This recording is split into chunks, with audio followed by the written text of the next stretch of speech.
I guess like what do curfew do? It depends on how curfew done. I like that. I like that.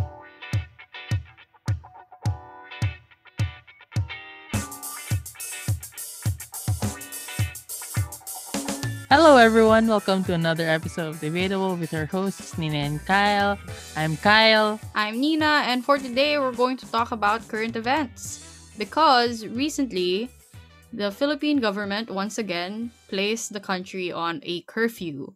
So there are also liquor bans, there are also a lot of travel bans once again. Basically, we're back where we started since last year.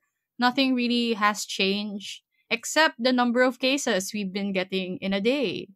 Yeah, so apparently those we just had the anniversary for like the very first day that we announced the lockdown, and like a year into it we've had a surge of new cases. Right now I think we have 4,000 new cases per day. I was told by one of my professors that actually he does work in the insurance industry. He told us that at this rate we're going to reach or even surpass like 8,000 new cases a day. So that's the reason why there were new curfews that were imposed recently. So it just restarted the debate about what do curfew do? Like what do they do? What they do? Does it mean like COVID does not exist after midnight or something, or after like 10 p.m.? Mm-hmm. Yeah, so I find it personally strange, like on my end at least, or from my understanding of it. It is a method of keeping people indoors. But it only works at night where people are not out on the streets anymore, or at least are not out as much as they would have been in the mornings. So I don't think personally it is super effective. Though I do understand where the government may be coming from to certain extents. Like people are pasaway at times, as they would call them, by going out at night and drinking with friends and partying. But I don't see why they won't just move those to be afternoon sessions of drinking or afternoon sessions of partying. You get what I'm saying? Yeah, 100%. I get what you're saying. I lived that life. You know, you don't Mm-hmm. have to ask me about the logistics of afternoon drinking. There was Uh-huh. one time, like, just after class, like, we ended class early. It was like 10 a.m. We straight up went to the bar right after that. And we were just like, oh, so this is what this place looks like in the day. And then we had a class like a few hours later, and then someone was wrecked. Like I've heard stories about people actually going to class and they were too wrecked. So they had to sleep under the tables and stuff so that they could hide from professors. But anyway, like the logic here is kind of weird. It's saying that as the night progresses, people do like riskier and riskier things. So you were perfectly correct when you were talking about, partying and drinking, but that only assumes that people do it because it's the nighttime, because it's late. And I don't necessarily get that. Like there are, like I said, a lot of people who are perfectly happy to do the same things while it's still in the morning. And yet, the Philippines is not alone in this. Like this is also what you see in many states in America. Like New York did it, Massachusetts did it. But again, you find this problem of correlation and causation because it looks like governments are looking at certain behaviors being correlated with how late it is at night, but they do not have a good case for whether or not those behaviors are caused by the fact that it's night, or is it because it's just the most convenient time to do certain things. Well, I think that there is a correlation to some extent because during the night, that's when everyone starts commuting and going home. But the issue there is by setting a curfew, you don't really stop that tendency from happening. People will still crowd the jeepney areas, they will still crowd the LRT areas or MRT areas because they need to get home. So all you're doing actually is compressing the time that people have to get to their houses.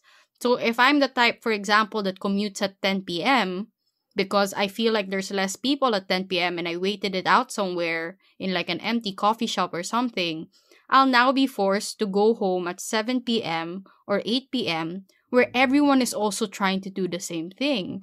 So, on one hand, I get it to some extent that they're trying to prevent people from going out at night, but I personally think that it could be counterproductive to some extent and may be harmful to the very same people they're trying to protect. I was actually thinking that if ever there was a case for causation, like risky behavior being caused by the fact that it's night, it probably would have something to do with making out, like momol times. Because Mm. like as you know, people momol more often when people are not awake. And I think everyone knows this. Like, which is why if you go to like your Twitter alters or just like Twitter in general, you see more thirst trap posts when it's late at night, and the caption most likely reads "tulog na kasi yung chikitings" or something like that. Like when the kids are asleep, that's when Mm-hmm. people get hornier. So maybe that's what um governments are trying to like prevent people, like governments are trying to prevent horny people from just like making out. But if the again, if those people are just really that, randy, I think that they'll be randy round the clock. I don't know, I don't think it discriminates. I don't think it goes like, oh, it's 10 p.m., it's time to do some PG-18. PG-18, that doesn't make sense. R18. Some R18. That's Uh-huh. so weird. Like if you say PG-18, that means that hypothetically you could do that while Your below parents are 18, as watching? long as your parents are watching. Yeah, so Anyway. sorry, R18.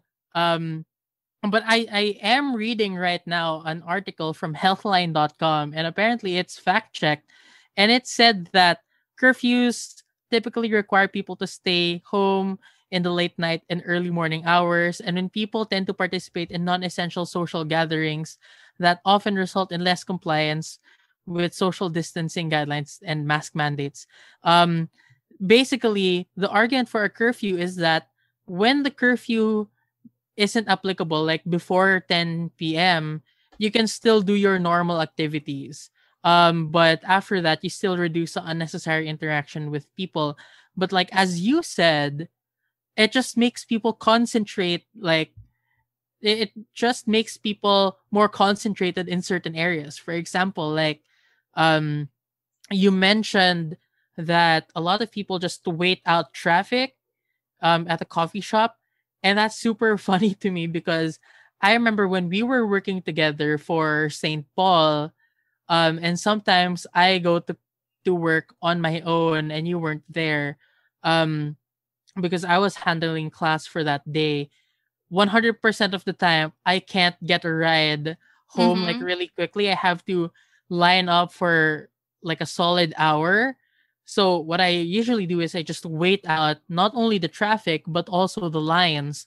So right now I don't think a lot of people have that opportunity to make those choices, and thus you will tend to see more concentration in certain areas at certain points of the day, which might be counterintuitive. um, but there's also an issue of validity of curfews. Like, never mind the effectivity, there's some questions about whether or not it's valid or constitutional. I have read a hot take this morning actually that says like any single um curfew that's done on a local level on an LGU is unconstitutional because in order to restrict what is essentially a right that is protected under the Constitution, our Bill of Rights, which is the freedom of mobility, that can only be restricted through a national law instead of like a simple ordinance. So I think that there's another problem here because it is possible that one LGU or local government unit might have a curfew, but other nearby LGUs might have a different curfew or no curfew at all. So that might be something that's more difficult here. And I think that a lot of people object to the idea of curfews, not just because they think it's ineffective, but also because it's inconsistent. Like it's not universal across the board. Like there are different curfew ordinances per place. Yeah, I can imagine how that's confusing because, for example, you're fine to commute in this city at one time, but you have to cross another city to get home, but it's already curfew there. Does it mean you get stuck there? Like, how does that work? Do you never go home? Do you wait until the next morning? I think that really the only people being harmed here are the very same people that the government is trying to protect. Though I did hear another hot take, or at least I read another hot take on Twitter that the reason why curfews are back, and once again, this is just speculation. I'm not accusing anyone of anything. Don't come at me with those lawsuits. But there were rumors that this is just another campaign ploy, that politicians want to look like they are doing something once again because elections are nearing. And the best way to do that is to pass random ordinances, particularly about COVID 19, so that they seem like they are working towards a cure when really, in my opinion, these curfews are just there to buy time. Yeah. But at the same time, I think that, just like PR, like even bad press is still press. What's even negative publicity is still publicity. It's free Yeah. publicity. And there have been studies where um reported cases of COVID-19 actually increase whenever interest in COVID-19 decreases. So I think that what actually happened was, like, it has been a year, so people were like, I think we should probably have the right to go out already at this point in time. Like we should probably start transitioning back to regular daily routines. And I'm not going to say that people forgot about it. I am going to say, though, that people over time have become less interested or less scared of COVID 19 because, as time passes, people kind of, They forget. Or, yeah, I was going to say forget, but I would also say underestimate. They mm, underestimate COVID 19 now. So we have seen that there are more cases when interest in COVID 19 drops. So maybe, even supposing that politicians are just doing this to be relevant again, maybe that's good. Like it creates a net good. You could say that there's a trade off here, because you could say that, like, politicians are doing this for completely cynical reasons. You could say that. I'm not personally saying that, for legal reasons, but you could say that. But on the other hand, you could also say that, well, at least this is free publicity for COVID 19 and the fact that it is still dangerous. You should still stay at home. Because what did happen, like, we do have curfews, and we say curfews aren't really effective for such a dangerous virus. You would remember that COVID 19 is actually pretty dangerous. So it might be a silver lining to the issue.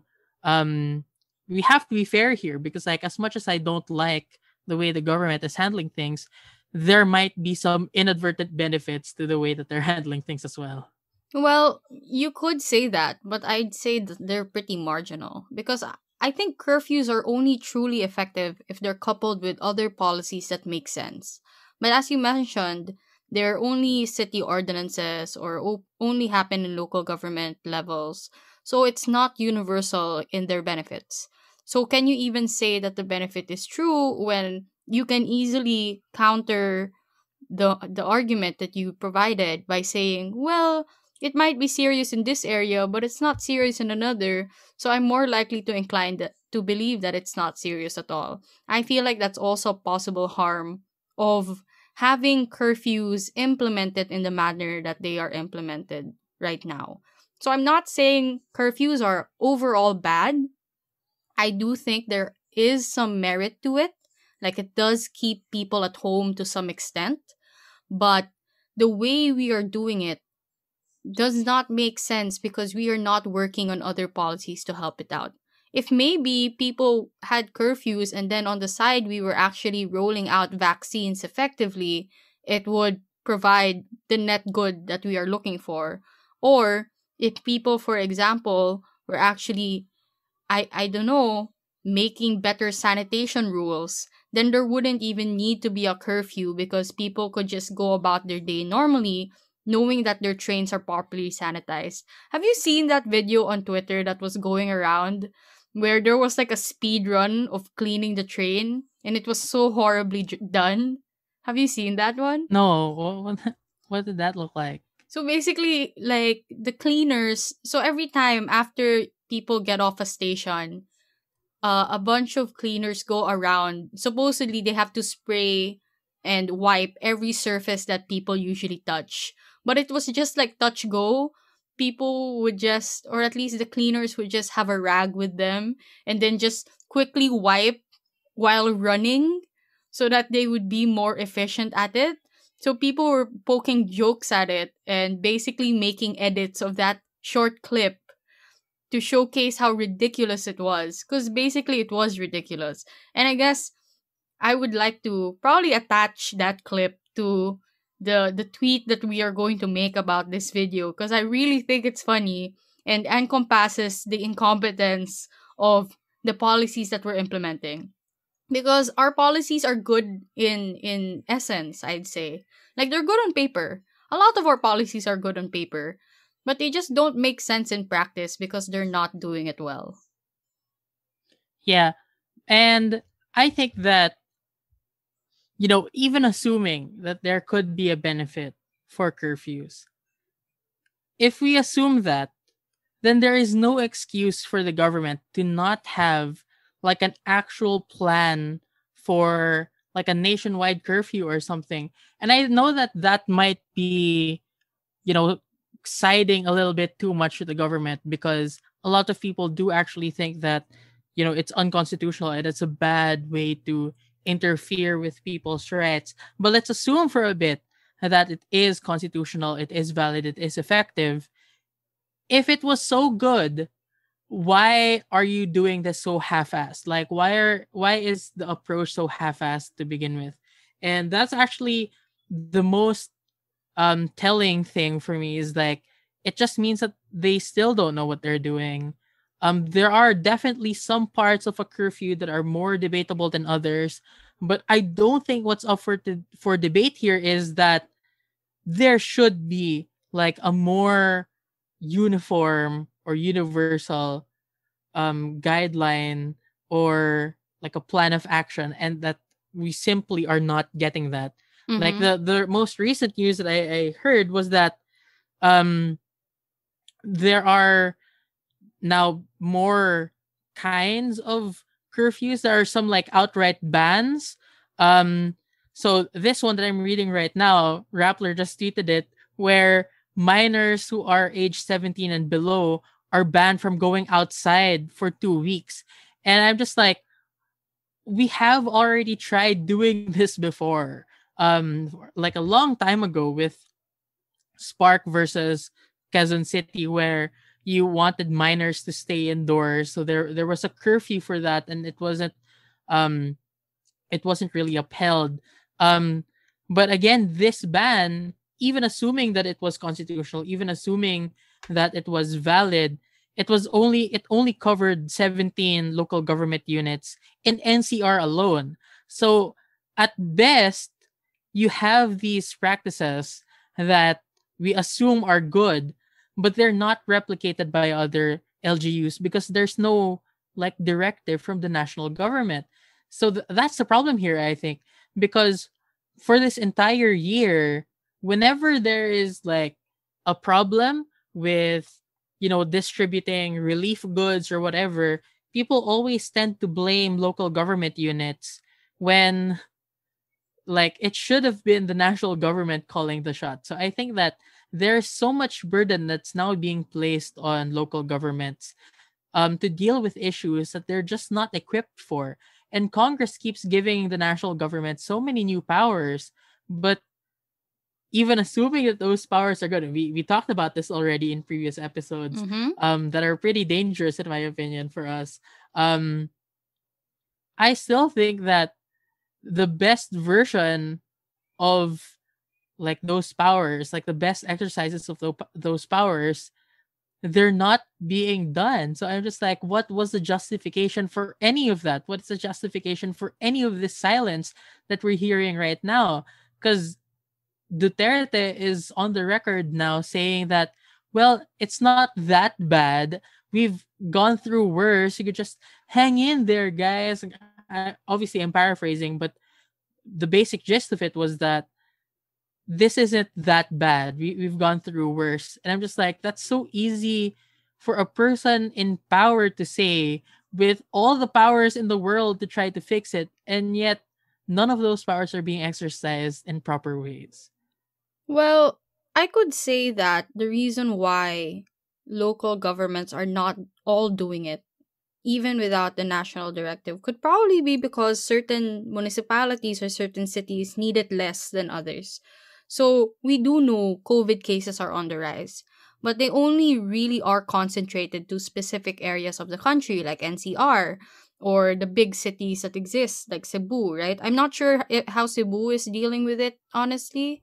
I think they're doing pretty okay relative to us. So basically, NCR is the gold standard of how not to do things. But notice how other cities probably don't need to go to that extent. So that might be an argument for why we should leave it up to the local governments. But totally, I agree with you that there should be a national directive. So I guess the conclusion to this, or at least what I'm getting from this conversation we're having, is that in essence, what do curfew do? They do lots of things. You know, they are effective to some countries. But what do curfew do here? Not much, right?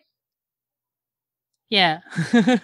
Basically, I guess like what do curfew do? It depends on how curfew done.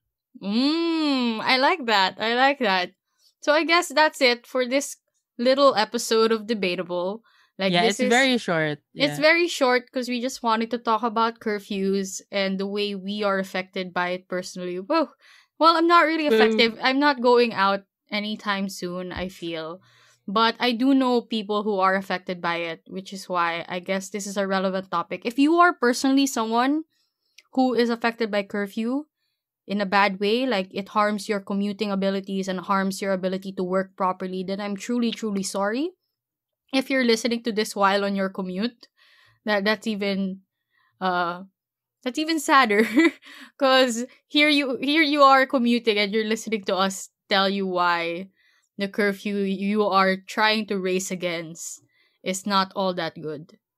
I think a silver lining here might be because a lot of these curfews are done on the local government unit level, you can still petition um your local government to change or reconsider these policies. I Hmm. guess that might be a good way of looking at it. If you are caught in the crossfire and are negatively affected by it, there might still be a remedy here for you. So anyway, I thought that was a pretty good conversation we had. We have okay, just between you and me, okay, and Nina, I'm talking to the listener. We actually have so many of these conversations, like every single day. Nina and I have these kinds of conversations every single day. It's just that most of them we forget to hit record, and by the time that we're done with it, we don't want to re-record it because we don't want to fake it anymore. So if you want to listen to a lot of these conversations in real time, those conversations that never make it into episodes, I highly recommend that you guys go to the Debatable Discord, which we're going to be launching in a few days on our anniversary, which is going to be on the 24th of March. Mm-hmm. So that'll be very exciting. Nina and I will be there a lot. Like Nina has already promised that she's going to do her work there. I already have a dedicated room for me to study in. So if you drop by and ask me questions like, "What are you studying?" That's what I'm gonna answer. Like, "Oh, right now I'm reading this." I'll give you some lectures about the things that I'm reading. Um, And when Nina and I are there together, we can have a lot of these conversations. So there's a lot to gain from going to Debatable Discord. We thought about this a lot. We're very excited to release it and launch it. We hope that you Yeah. guys are too. Yeah, and you get to talk to each other. Like, I know a lot of people who have met each other and have actually bonded over the podcast, which is very sweet. And I feel very flattered to have aided in the development of a friendship. And I'm hoping that the Discord, like, supplies more opportunities for people to interact because let's admit it, we are lacking in social engagement right now. Our social batteries are probably drained. We are so weak in communication skills. The only thing we probably know how to do right now is debate and talk to whoever is in the office with us or whoever is our boss, right? And that's not always a good thing. We need to interact with more people, and hopefully the Discord server helps you achieve just that. Baby steps. Maybe you don't need to talk about world issues yet. Maybe just talk about it an episode at a time. And that's exactly what we're aiming to do. So that's it for this episode of Debatable. Let us know if you like episodes like this. We'll try to record more of them. We'll see you in the next one. Bye. Bye bye.